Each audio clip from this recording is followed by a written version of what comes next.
This is Fox 13 News at 4. Well, good afternoon. Thank you for joining us today. I'm David Rose, in for Hannah Kim. And I'm Matthew Smith. Now, first, a 4A hearing was held today in connection with a deadly shooting that took place at the Alderwood Mall. He ruined our life.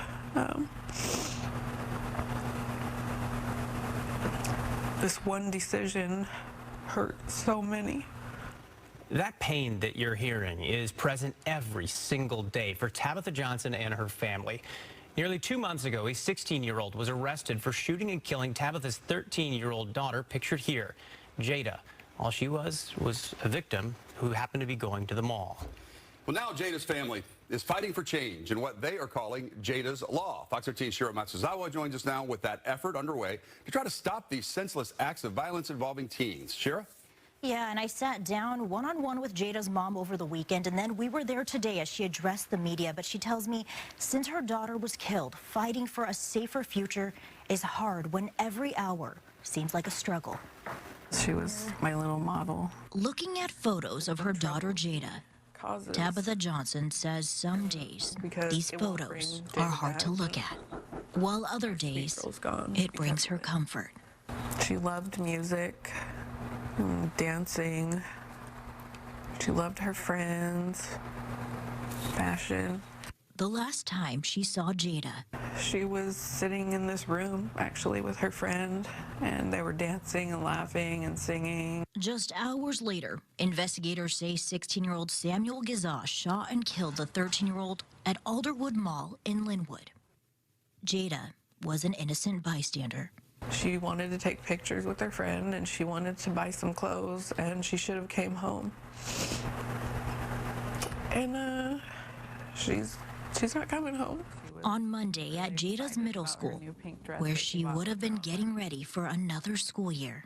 You know, I'm used to dropping her off here, and she won't get dropped off this year, or ever.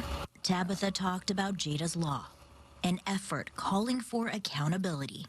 These teens are committing these crimes and getting off so easily with just a slap on the wrist. At some point, these parents have to be held accountable. She says she's sickened to think there's even a possibility that Samuel could be home for the holidays, while she'll never see her daughter again. I want him to do time, do real time. And while only time will tell what happens, Tabitha says she and her family are doing their best to push forward. But it's hard, especially for Jayda's 8-year-old brother. He's had nightmares. He sleeps with her picture. He sprays her perfumes to still smell her. And her 1-year-old brother. He's starting to say sissy, so he kisses her pictures, and that's about all he'll know of her is pictures. Earlier today, there was a hearing in connection with this case where an injunction was lifted. The defense is also trying to reduce the bail set for the 16-year-old suspect. Tabitha says she plans to be in court for that hearing next month. In the meantime, we talked about that change.org petition for Jayda's Law, and we'll have a link to it at fox13seattle.com. In the studio, Shira Matsuzawa, Fox 13 News.